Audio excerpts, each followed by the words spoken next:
Fill up on gas because we've got the biggest gas station chain closing 1,000 locations. Information on Bideno trying to block oil drilling. And I had to throw this one in there. When you guys thought going to the grocery store, all those sprays going on the vegetables in the produce section was just watering them down, keeping them fresh, how would it make you feel if I told you they're spraying toxins on organic vegetables? Also coming from you guys, a huge head scratcher. Coming in from Canada, a staggering 3,328% increase in child mortality in Alberta. What the heck is going on? Information that affects you coming right up.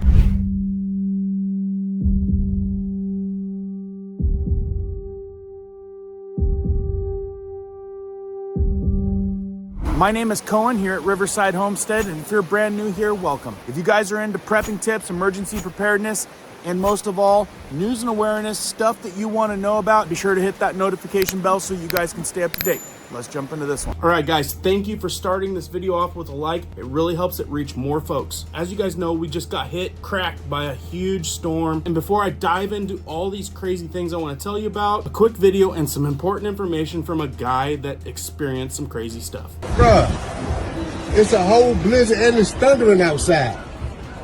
I ain't never seen thunder. Did he say thunder? Now, I don't know about y'all. I have never heard thunder in a snowstorm. Tell me if that's a normal thing. Put it down in the comments. I have never heard thunder in a snowstorm. I'm telling you, it's weirder than it used to be. It's thundering and snowing at the same time, man.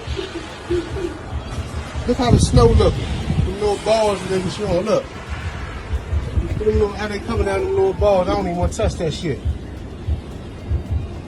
That's crazy. Now hold up. He said that the snow doesn't look like normal snow. It's little balls, and yeah, we've all seen that, those of us that live in the mountains and some other places, but there's a lot of videos, and I did one earlier. Just go back a couple videos, and I show somebody showing how this stuff feels like styrofoam. Doesn't even feel right. Has a weird smell to it. So when this guy says it doesn't look right, doesn't want to touch it, well, I'm starting to get the idea why he would say that.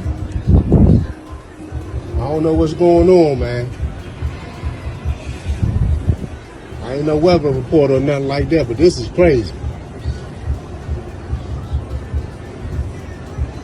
Now in that video, this dude, this ain't a normal thing for this guy. And the part that I want to point out, which has also been brought up in the comments that you guys leave, is North Carolina, other states experiencing all this crazy once in a decade type of snowstorm winter event. Did we forget about the folks that are still living in tents over there? I don't know how many comments I read that said, what about the people still trying to survive in tents? And folks, they're about ready to get hit by round 2. I did this video right here yesterday. If you missed it, it talks a little bit about the next storm about to smash into some of the same areas. So real quick, I'll pin this video in the top of the comments and the top of the description. If you missed it, please watch it. Before I tell you about what they're spraying on your vegetables at the grocery store, which you're gonna wanna stay until that, because I was like that.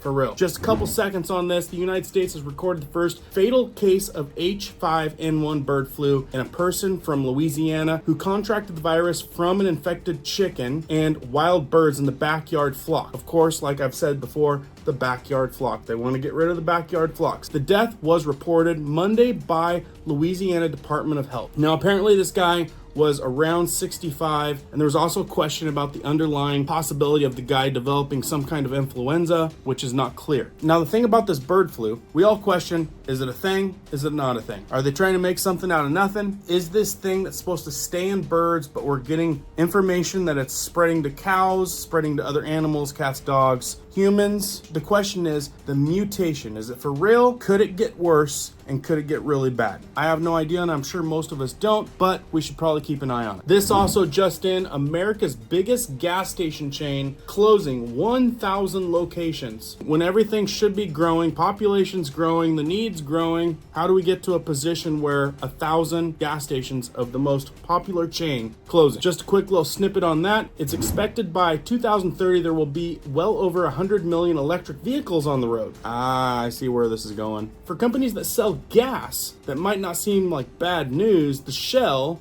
we all know Shell, the country's biggest gas station chain, is closing 1,000 locations because of it. This draws a thought, and I'll come back to it. But they don't see it as bad news at all, and are actually fully embracing the transaction of electric. For one, I highly doubt that, because clearly the electric's got to come from somewhere, which costs money, and I'm sure the dudes that are selling the oil aren't super pumped, that probably have stakes in some of these gas station companies. Who knows?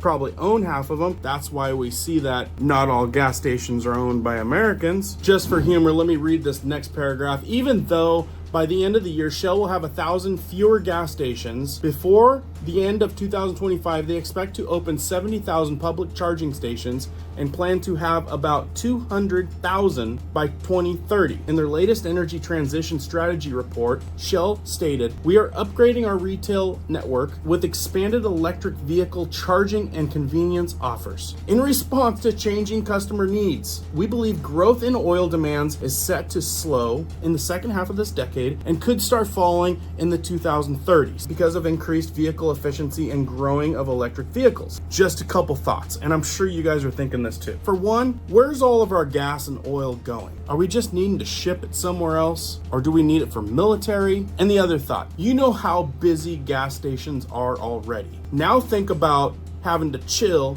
at the gas station for like how long? Folks waiting in long lines to get their charge. It will take another 45 minutes to charge fully, so it's gonna take at least 2 hours here. How long do they sit there? Forever? These gas stations like the one in that picture has 6 pumps. Even if you double that and have everybody sitting there for half an hour to an hour charging their Teslas and whatever, guys, it's gonna be a mess, right? Let me know what you think about that in the comments. Before I tell you this crazy thing that's going on in Canada with all the young ones dropping like flies and what they're spraying on your organic vegetables at the big box stores, apparently old Biden is up to blocking all future oil drilling in parts of U.S. oceans. President Joe Biden is moving to ban all future offshore oil and natural gas drilling on America's east and west coasts of the eastern Gulf of Mexico and Alaska's North Bering Sea. And yes, this does stretch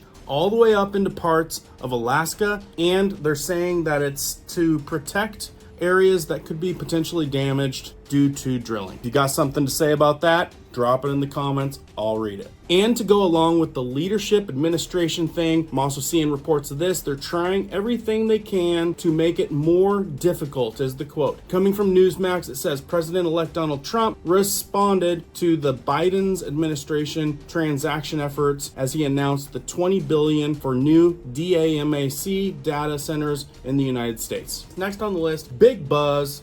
This video is floating around everywhere. If you look it up, it's going to be tagged as not true under fact check. Headlines reading, Canada, a staggering 3,000, almost 330% increase in childhood mortality in Alberta. And like I said, if you fact check it, they're going to say Canada children's death data misrepresented to spread misinformation. Most people would do it at the beginning of an event. But given that our event was about answering a question, and that question was, who can explain or why can we explain the amount of unexplained deaths in Alberta children?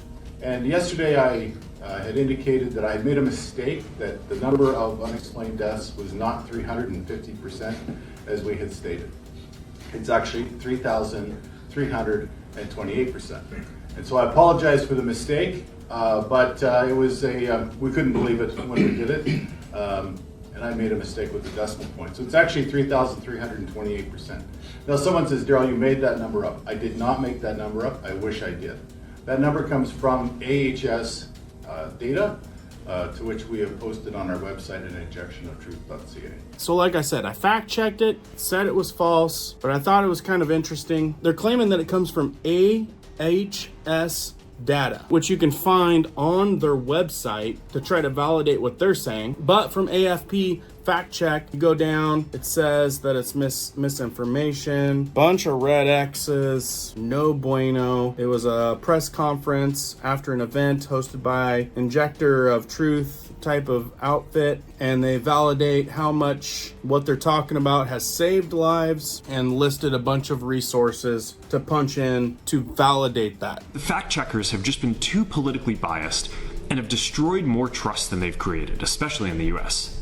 Anyway, I always take everything with a grain of salt, provide some information so you guys can deep dive it yourself. But nearly 3,400% is a pretty big claim. And that would entice me to go to those guys' website and see whatever the heck they dug up. And just to save my bacon, this is for entertainment purposes only. Do your own research because I'm just sharing on what's going on out there. Can't validate a thing, if you know what I mean. Now, one of you guys sent me this and I was like, hold up, wait a minute. It says, check out the poison they are spraying on organic produce. And I'm sitting there thinking, every time I've went into a grocery store, the produce section, we see and probably watch out for all of the produce that gets sprayed down by water, right? We're thinking, someone like me, I'm thinking, they're spraying it down with water so it weighs more when we go to weigh it, and then we have to buy more because we're purchasing extra water weight. That's what I'm thinking. I'm thinking they're pulling a fast one on us that way. Then I watched this and I was like, holy smokes. So I went to Sprouts today to pick up some organic produce,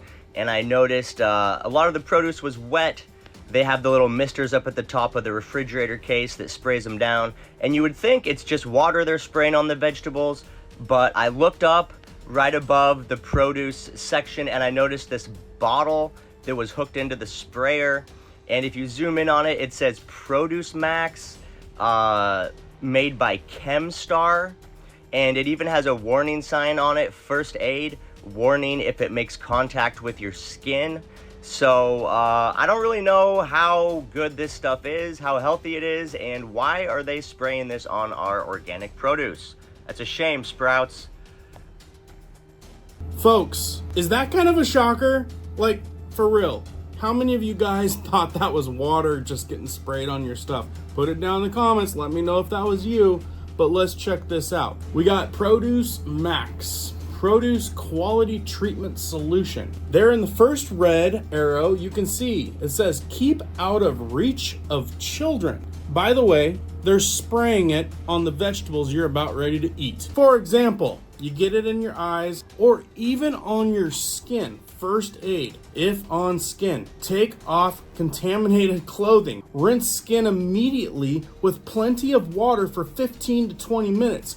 Call Poison Control Center or doctor for treatment advice. Folks, this is if you get it on your skin. They're spraying it all over the vegetables you're grabbing with your flippin' hand. Second arrow contains 6,000 ppm, 0.6% free available chlorine FAC. Should I have to say any more? I'm telling you, the whole system is a con when it comes to what you have to buy day in and day out. This is why we pay attention. By the way, if you haven't yet, I'll also leave a link down in the description if you're looking for non-toxic stuff on the day in, day out stuff that you buy on a monthly basis, consumer goods wise. American made, non-toxic, and supporting family owned, in case you don't have a good option. Because like I said, you walk into the grocery store, they're spraying this stuff on the stuff that you're touching, and then on the thing it says, do not get it on your skin. Contact poison control right away. I don't even have words for that. Tell me what you guys think in the comments. Please share this out to people so more people are aware. That's all I got for you today. I got a lot more coming down the pipe. Make sure the notification bell is still clicked on. It's because them sneaky suckers are taking it off. And I will continue to keep you guys informed on stuff that affects you. Keep prepping, keep learning, keep doing. We'll see you on the next one.